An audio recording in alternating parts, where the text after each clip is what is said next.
नमस्ते बच्चों, आज हम इतिहास का एक बहुत ही दिलचस्प टॉपिक समझेंगे। जी। टॉपिक है प्रिंट यूरोप में कैसे आया। हम इसे स्टेप बाय स्टेप बहुत ही आसान तरीके से समझेंगे ताकि आपको सब कुछ अच्छे से याद हो जाए। चलिए शुरू करते हैं। तो कहानी शुरू होती है सिल्क रूट से, सिल्क रूट। जहाँ से सिल्क और मसाले आते थे। बिल्कुल। सदियों तक चीन से सिर्फ वही नहीं आया। 11वीं सदी में कागज भी उसी रास्ते यूरोप पहुंचा। अच्छा, तो कागज आ गया था। हाँ, कागज आ गया और उससे हाथ से लिखी किताबें, जिन्हें मैन्युस्क्रिप्ट्स कहते हैं, वो बनाना पॉसिबल हुआ। लेकिन वो तो बहुत मुश्किल रहा होगा, एक एक किताब हाथ से लिखना। बहुत मुश्किल। फिर 1295 में मार्को पोलो नाम के एक एक्सप्लोरर चीन से वापस आए। वो अपने साथ एक नई चीज लेकर आए, वुड ब्लॉक प्रिंटिंग, मतलब लकड़ी के ब्लॉक से छपाई की टेक्निक। तो प्रिंटिंग तो एक तरह से शुरू हो गई थी। हाँ, हो गई थी। इटली ने इसका इस्तेमाल शुरू भी किया और धीरे धीरे ये पूरे यूरोप में फैल गई। लेकिन इसमें भी एक प्रॉब्लम थी, है ना? सही पकड़ा।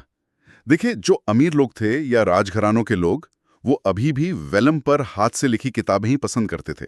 वेलम मतलब जानवरों की खाल से बना महंगा कागज। एग्जैक्टली। वो एक लग्जरी आइटम था।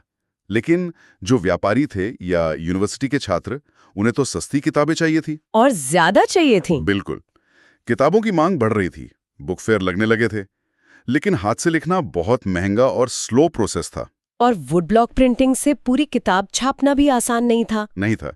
इसलिए वो ज्यादातर ताश के पत्ते छापने या कपड़ों पर प्रिंटिंग या छोटी धार्मिक तस्वीरों के लिए ही यूज होती थी। तो मतलब एक बेहतर, तेज और सस्ती टेक्नोलॉजी की जरूरत थी। जी। और यहीं से कहानी में असली मोड़ आता है। ये बदलाव आया जर्मनी के स्ट्रासबर्ग शहर में। और इसे लाने वाले थे योहान गुटेनबर्ग। योहान गुटेनबर्ग। ये नाम, जगह और समय, मतलब 1430 का दशक, एग्जाम के नजरिए से बहुत जरूरी है, इसे याद रखना। तो गुटेनबर्ग ने ऐसा क्या किया जो पहले कोई नहीं कर पाया? गुटेनबर्ग एक व्यापारी के बेटे थे। उन्होंने बचपन से जैतून और शराब की प्रेस देखी थी, मतलब वो मशीनें। अच्छा। और वो खुद एक माहिर सुनार थे, तो उन्हें पत्थर चमकाने और शीशे के सांचे बनाने का बहुत अनुभव था। तो उन्होंने अपने इस सारे ज्ञान को एक साथ इस्तेमाल किया। यही उनका जीनियस था। उन्होंने अपने इसी ज्ञान का उपयोग करके प्रिंटिंग प्रेस का डिजाइन बनाया।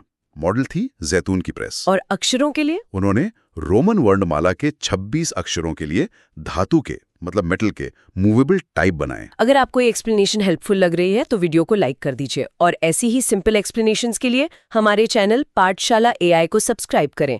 बेल आइकन प्रेस करना मत भूलना ताकि नेक्स्ट वीडियो मिस ना हो। तो 1448 तक उन्होंने अपना सिस्टम पूरा कर लिया। और उन्होंने जो पहली किताब छापी वो बाइबल थी। हाँ, पहली किताब थी बाइबल। उसकी करीब 180 प्रतियां छापी। 3 साल, जो उस समय के हिसाब से बहुत बहुत तेज प्रोडक्शन था। ये तो सच में क्रांति थी। बिल्कुल।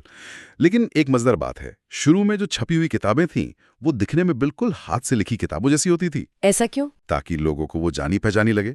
धातु के अक्षर भी हाथ की लिखावट की नकल करते थे।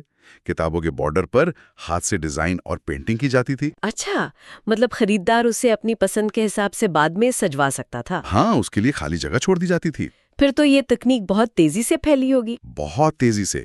1450 और 1550 के बीच, मतलब सिर्फ 100 सालों में, यूरोप के ज्यादातर देशों में प्रिंटिंग प्रेस लग गई। और किताबों का उत्पादन? वो तो बस बढ़ता ही गया। 15वीं सेंचुरी के एंड तक करीब 2 करोड़ किताबें छपी। 2 करोड़?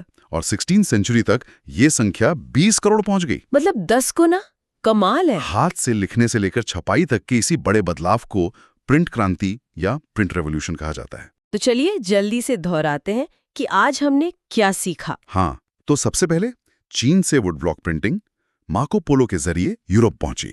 लेकिन हाथ से लिखी किताबों की अपनी सीमाएं थीं, इसलिए एक नई तकनीक की जरूरत पड़ी। और वो तकनीक योहान गुटेनबर्ग ने अपनी प्रिंटिंग प्रेस के आविष्कार से दी। और इसी आविष्कार ने यूरोप में प्रिंट क्रांति ला दी, जिससे किताबों का उत्पादन बहुत तेजी से बढ़ा और ज्ञान का प्रसार हुआ।